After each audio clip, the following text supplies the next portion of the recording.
Welcome back. Welcome to Bilingualism 101 with Dr. Varghese. I'm Matthew Varghese. So today we talk about the inheritance of English as a colonial language and what happened to the spread of English as a colonial language and why this topic is important when you are approaching to form a new methodology of educating this language to the wider world. This way of approaching language is very typical of these colonial languages like English, French, Spanish, because these languages were the languages of authority of the colonial masters. And they used this authority as a method to wield power over the majority they ruled. And this, this is not intentionally done. But we cannot deny that there is no nefarious intention before such a kind of view, such an activity happened. It is like, as I have discussed earlier, what Darwin said about language. So Darwin actually was very specific in saying the development of language in the human world, or in another way of saying, in the human consciousness, has taken millions of years of transformation. It's not like just one species to another species, just a jump. It had to form, the brain had to form the necessary implements to use language and use reasoning and what we call logos. And that implements the ability to use logos should have taken millions of years of transformation. So the development from, for example, from monkey to man is not very direct. It was, millions of years in between. So, but that was not what many of the Western thinkers at that time thought. Especially, specifically looking at this point, the Eugenic Society of Britain thought that the Darwinism, like the origin of species and its evolution, is also apparently can be seen in the cultural development of humanity. And they thought that the cultural Darwinism is a fact. So the Black people in Africa, they are descendants, direct descendants from monkey to man, because of their strong physique and all this aspect, which people tend to believe like that. Right? But that is maybe, according to Darwin himself, it is a misconception. It is not actually, it is not true. There is some kind of cultural Darwinism happened in this way.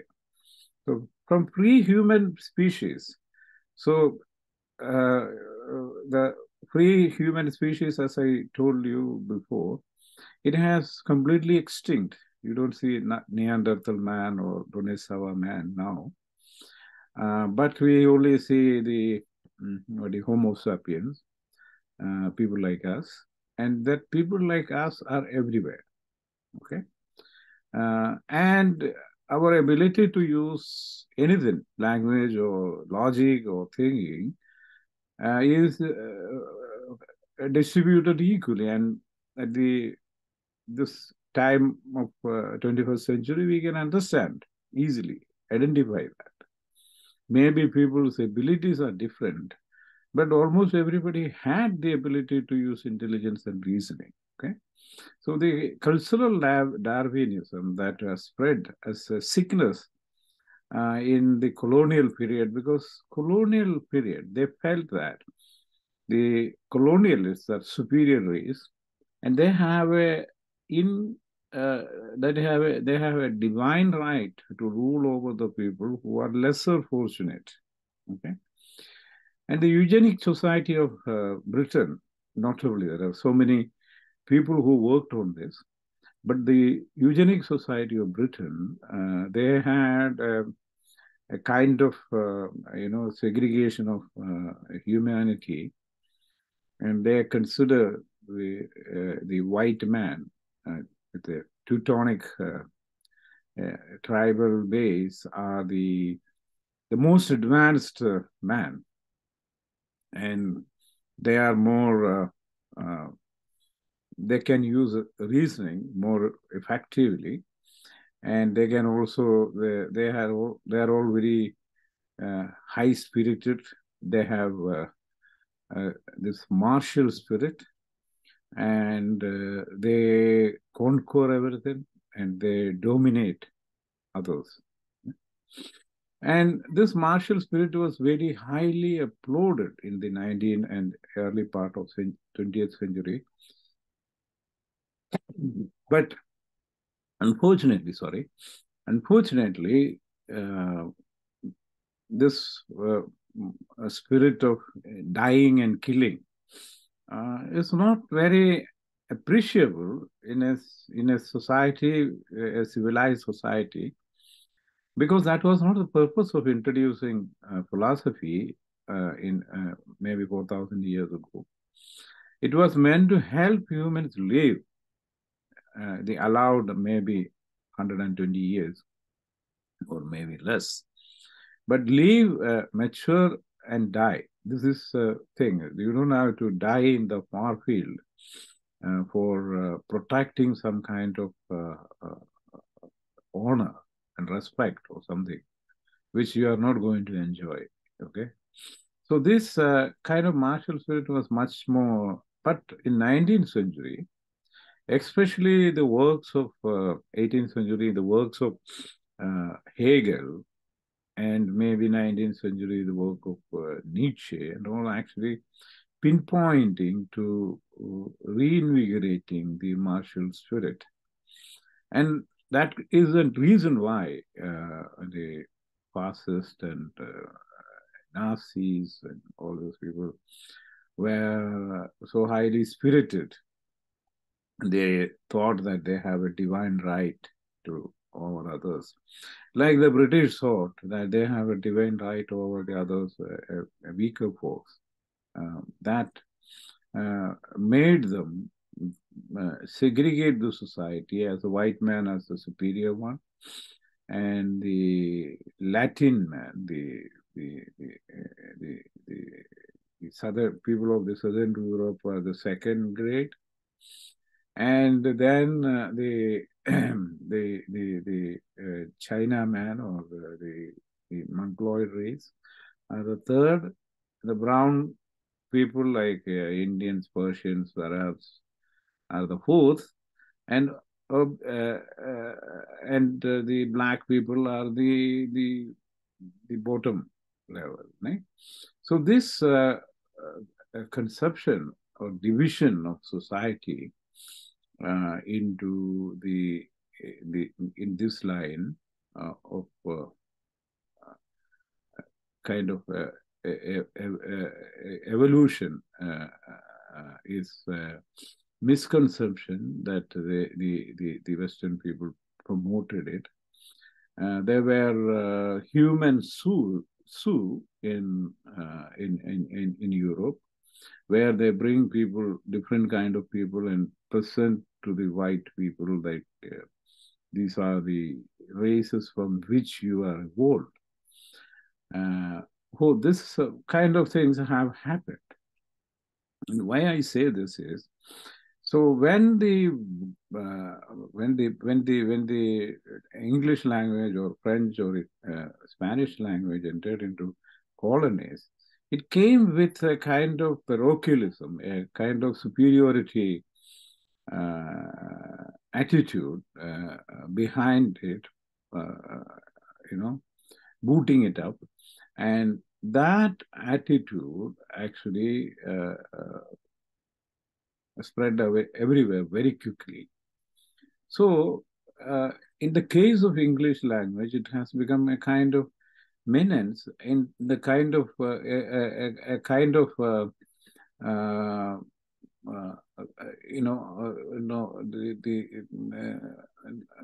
the method of wielding power, and that is still is being seen. So people are actually so afraid of using this language. Though we almost everybody agree that this is a language, very new language, only maybe 400 years of history or 500 years of history. It has very simple syntactical formations. Anybody with a base knowledge of language can learn the syntax and vocabulary and arrange the words together and express their feelings, whatever they think in their mind. And that is what we are going to discuss from next week. How can we think in the language like we think normally in our mother tongue? Thinking in English is need to follow certain way of certain methods. And these methods are the main component of the discussion in my book. And I read a small part from Toynbee's, Arnold Toynbee's account about the English language in India.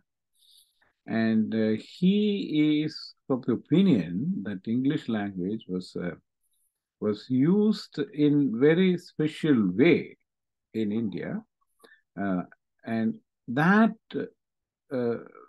speciality of English language, that aspect of English language is very important for us to understand. So, according to Arnold Toynbee, the scornful attitude of the officials of the British Raj was severe, and it seriously hurt the Indian intelligentsia. In the earlier days of historic association between India and England, the Hindu intelligentsia, which the British Raj had fostered for its own administrative convenience, was a common subject of English ridicule. So these people, the British officials, actually ridiculed Indians when they use English. Toynbee says that this English ridicule is something actually affected the people in the colonies, especially in India. The more facile the Babu's command of English, the more sardonically the Sahib means the master, the official, the officer, would laugh at the subtle incongruity of the errors that inevitably crept in, and such laughter was wounding even when good-natured. The intelligentsia thus compelled in doubt double measure with our difficulties of proletariat by being in, but not of, two societies, and not merely one. And while it may console itself in the first chapter of its history by feeling that it is an indispensable organ of these social bodies, it is robbed of even this consolation as time goes on, end quote, that the pronouncement of Arnold Toynbee that, like the Indian community, I mean, Indians in general, they are actually respectable to their seniors or bosses. And this is actually been used as a way to control them. So a kind of humiliation went into the minds of these people. A kind of ridicule persisted. So they were very conscious of using this language without making any mistake. That is one aspect which explains in a way how the present situation emerges.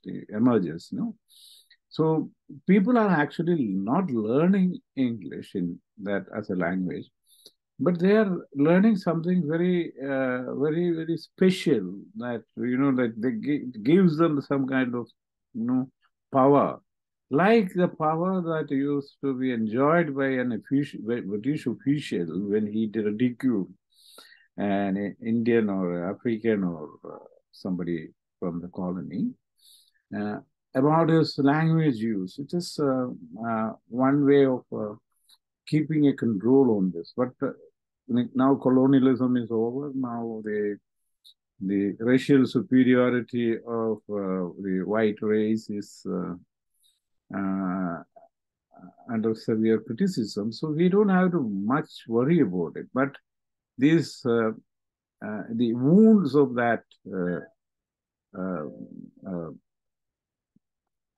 ridicule still persist in the societies where English is taught as a language. So for which actually I find this is one of the compelling problem that is faced by the educators, teachers, and the students in the present education systems. So to find a solution to this is not criticizing the British administration in 18th and 19th and 20th century. It's gone. I mean, like that has no relevance today. But what we have to do is we have to find a better way, because there is no language in the world that can be used everywhere in the world. That is a fact, because you need a international communication language, what is lingua franca, and there is no other language that is easily available and suitable than English. And English has all ingredients to become the international communication and international communication language. So the ideals of this racial superiority ended with Second World War. Okay, the people who thought they are racially superior, then they had to confront with another narrative of racial superiority that came from the nationalists, the National Socialist Nazis, and the fascists. They concluded that it is not the Anglo-Saxon people who are racially superior. They are also superior in another way. And this conflict ended in the death of millions of people. Okay. So, in fact, after that, people are very afraid of getting into any kind of war or conflict based on this kind of parochial, silly differences. So we have to understand the one. If one learns a language, it is learning for communication, and communication is the purpose of all languages. And we need to find a common language for communicating in the uh, uh, in the in the world today, because it is highly getting integrated, you know. And whether it is good or bad, we are getting integrated closely everywhere, and we need a language for that. And that is it for today. We will discuss another aspect of this book in the coming talks. So if you find this video is talk useful, share it with your friends, and like it, and subscribe to it. And I switch over to Japanese. So 今日の話はコロニアリズムについてですね、イギリスの国民の言葉でした、昔、英語というのは。そう、国民の言葉によって使ったとき、コロニーでこれ教えるとき、教える方というのは、みんなに使えれるような言葉じゃない。あそこで、働くの人たち、イギリスの、政府のとか会社で働く人たちは、英語を読んで、分かって、別の人と、何やれ、ネイティブの言葉で話して、このアドミニストレーションのことをやるために教えた。読むとか書くとか、そういうようなことだけ原因にして教えた。それみんな話して、みんな、それするためにじゃなかったから、ね。そう、コロニアリズムのアドミニストレーションのことですね。でも、コロニアリズムの時、考え方、カルチャラルダーウィニズム、ダーウィニズムの文化というようなことで、初めてと話、19世紀で、イギリスで始めた。これは、ユージェニック・ソサイティ・オブ・ブリテンというようなところから始めて、これ、何やれ、世界の人々人口に分かれた。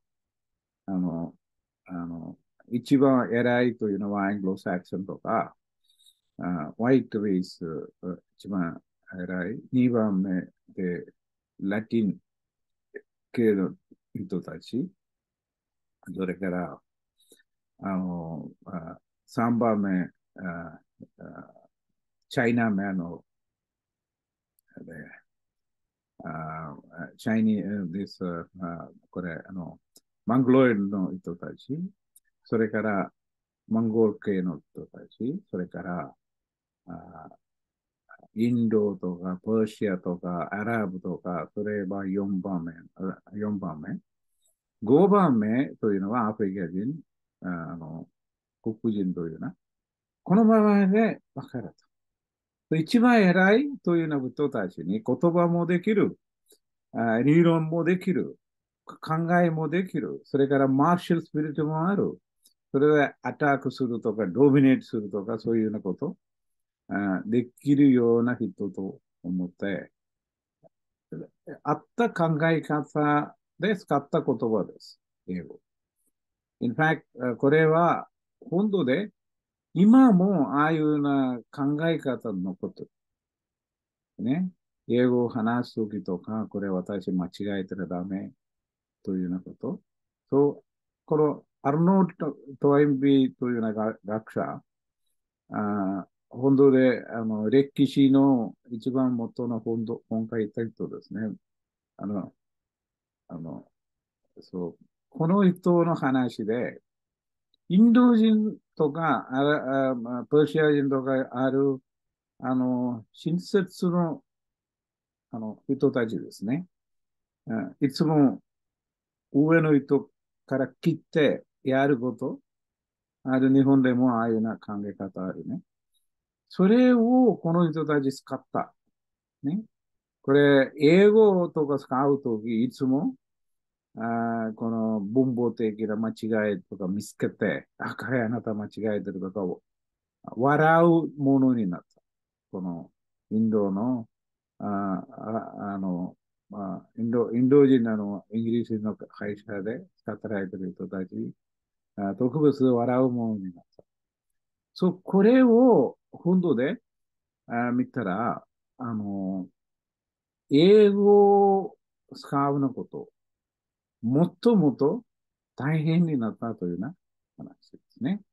そう、これ、私たちわからないで、こういうのことわからないで、英語というのはなんか、ラティン語とかサンスクリットとかを思って、そんな、あ言葉、偉い言葉とかを思って習ったら、本当でほとんど会話とか会長とかできなくなる。それを私たち置いて、英語は、言語学の世界でどういうの言葉と分かって、それは一番新しい言葉だから、私たちに早めに使えれる、できる言葉と分かって、これを学んだ方がいいです。そういうな話ですね。それで、今日の話し声よる、これをみんな友達とあのシェアして、これもっと私たちのグループはもっと増やして、多分、これ、みんなに助けると思ってる私。こういうようなこと、あまり話せない。日本でも世界でもこういうようなことをあまり話せない。でもこれを、もっと解決するために私、この、本書いた、この本の一番、の関係というのは、ああアイディアというのは、本当で、ああ私たち、この考えているような、あの、あ言葉の、いろいろなことを、もっと解決するために、私、この本を出版した。ね。そう、これで、今日の話を終わる。あまた、次のビデオでまた会いましょう。Bye for now. We will meet in the next video. I will change the topic to how to learn this language and what are the important things that you have to observe while learning and using this language. Bye for now. So,